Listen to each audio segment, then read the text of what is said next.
Buenas, en este vídeo le vamos a explicar uno de los tipos de migración celular que existen. Como sabemos, la migración celular es un proceso importante en el desarrollo y mantenimiento de los organismos, estando presente en funciones como la formación de tejido durante el desarrollo embrionario, la respuesta inmune y la cicatrización. Es por ello que se requieren de movimientos celulares sincronizados en una dirección concreta y hacia sitios específicos, para que cada una de las distintas funciones celulares puedan realizarse correctamente. En caso contrario, la existencia de errores durante este proceso puede tener consecuencias serias, entre ellas la aparición de tumores y metástasis. Así, un entendimiento del mecanismo por el cual las células migran podría permitir el desarrollo de estrategias terapéuticas para controlar, por ejemplo, las células tumorales invasivas. Pero aún se desconoce este mecanismo. Pero no todo es negativo, se conocen tipos de migración celular en función de distintos estímulos de su entorno, como por ejemplo barotaxis, reotaxis, galvanotaxis, durotaxis, quimiotaxis, pirotaxis, tensotaxis y bueno, muchas más. De las cuales nos centraremos en... Aptotaxis. ¿Apto qué? Aptotaxis, ya sabes, la palabra derivada de apto, que es tocar, alcanzar, y taxis, de orden y posición. Obviamente. Pero igual te explico en más detalle. De una forma más analítica, puedes pensar en la mojabilidad de una gota de agua, donde el ángulo de contacto que hace con la superficie determina el nivel de mojabilidad que tiene.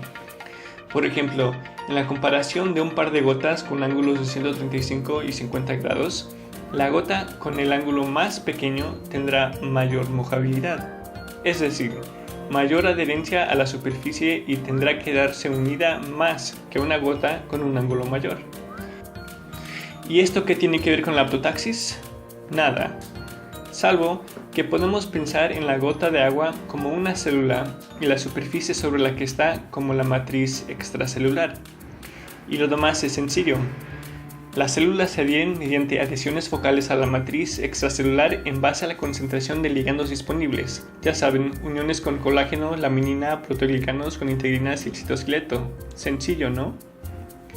Pero igual estoy asumiendo que me han entendido perfectamente. Entonces, empecemos de nuevo.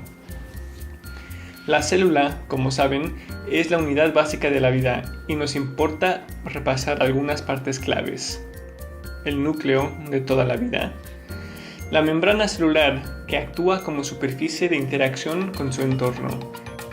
Y el citoesqueleto, que como su nombre implica es el proveedor mecánico de la célula, con su centrosoma, sus microtúbulos, microfilamentos y la actina. Y antes que pregunten, no, el dibujo no es a escala y tampoco es anatómicamente correcto. Pero ahora veamos una membrana celular tomada directamente de un microscopio electrónico, para ver en detalle cómo es la anatomía real. Como ven, la membrana está compuesta por más que solo la famosa capa lipídica. Se pueden apreciar varios complejos de proteínas que actúan como receptores y canales iónicos. Nos enfocaremos principalmente en las integrinas, receptores que unen célula a matriz. Llevo un tiempo mencionando la matriz extracelular y creo que por fin están en la edad en que puedo hablar de ella. Empezaré por decirles que la matriz es muy compleja, pero basta con que sepan que dentro de sus funciones aporta un apoyo biomecánico a las células. Adicionalmente, sus componentes principales, o por lo menos los que nos interesan hoy, incluyen el colágeno, diversas proteínas libres como factores de crecimiento y otros componentes como la laminina y la elastina. Volvemos a nuestro ejemplo de la gota de agua. Piensen en la matriz como la superficie en la que se apoya nuestra gota, es decir, nuestra célula, pero con una excepción. La matriz no es como una mesa dura y estática. La matriz es dinámica en su forma y en sus propiedades tanto químicas como físicas. Ahora que conocen lo básico de la célula matriz, veamos cómo interactúan. En corto, todo puede pasar. Pero esta interfase sirve para que una célula interactúe con moléculas y con la matriz mediante los receptores de su membrana. De la misma forma que nuestra gota de agua se pega a la superficie mediante el poder de la adhesión, nuestra célula se ancla a la matriz mediante adhesiones focales. Ah, sí, me imagino que no saben lo que es una adhesión focal. Pues cuando una integrina y la matriz se quieren mucho, se unen y hacen cosas químicas, eléctricas y mecánicas. En términos generales, estos complejos biológicos de interacción se denominan ligandos. Wikipedia te dará toda la información que necesites, solo me importa que sepan que un ligando es un complejo de unión.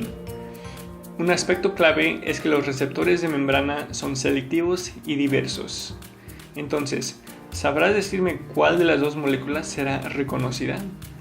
Si dijiste la roja, enhorabuena. Eres algo ignorante, pero te perdonamos. Por el otro lado, la diversidad la definimos nosotros dependiendo de qué señales o estructuras reconozcan. En el caso de que anclen con la matriz, se llaman adhesiones focales. Todo este rollo es necesario para llegar a la definición de adherencia en el entorno celular. Imagínense de nuevo la matriz como la superficie del océano fluye y su topografía está en cambio constante, pero con propósito. Proteínas y proteoglicanos se colocan donde las necesidades del cuerpo lo indiquen. De esta manera, si uno examina la distribución de las proteínas en la matriz, vería que no están repartidas de forma uniforme. De hecho, encontraríamos zonas con concentración elevada de moléculas extracelulares, lo cual, por su habilidad de formar adhesiones focales con las células, aumenta la capacidad de formar un complejo de unión. Y como habíamos dicho antes, esto resultaría en un aumento de adherencia. Con esta información ya podrás decirme qué trozo de matriz sería más adherente. Si has dicho el lado izquierdo, enhorabuena, tendrás que volver a ver el video.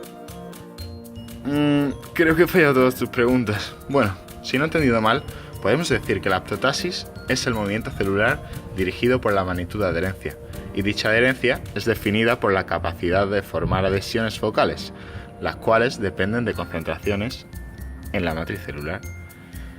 Es por ello que este movimiento se puede resumir en los siguientes pasos. En primer lugar, la matriz extracelular se degrada por acción de las proteasas, dejando ligandos libres para la unión de las integrinas. A continuación, las células forman uniones en la matriz extracelular a través de la unión receptor-ligando, formando adhesiones focales. Finalmente, se generan fuerzas dentro de las células que la propulsan en dirección a la zona con más adherencia. Pero recuerden, la apoptosis es uno de los muchos tipos de mecanismos que determinan el movimiento y función celular.